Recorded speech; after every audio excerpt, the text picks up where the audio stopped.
যেই পুরুষ ঘরে ঢুকার সময় সালাম দিয়া ঢুকবে রে যুবক, জিন্দেগিতে ওই ঘরে কোনোদিন জিনভূতের আসর আসবে না, হবে না।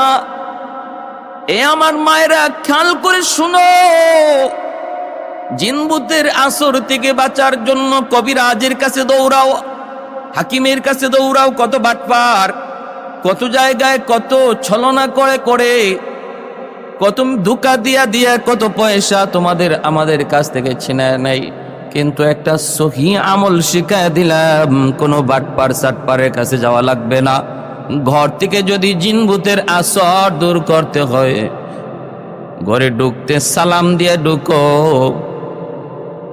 অটোমেটিক ঘর থেকে জিনভূতের আসর আল্লাহ দূর করে দিবেন।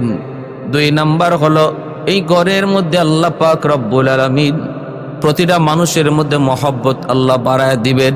স্বামী স্ত্রীর ভিতরে মহব্বত আল্লাহ বাড়ায় দিবেন, ভাই ভাইয়ে মহব্বত আল্লাহ বাড়ায় দিবেন, বাপ বেটার মধ্যে মহব্বত আল্লাহ বাড়ায় দিবেন।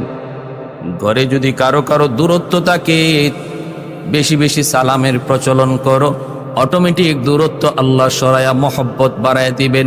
সালামের দ্বারা মহব্বত বেড়ে যায়।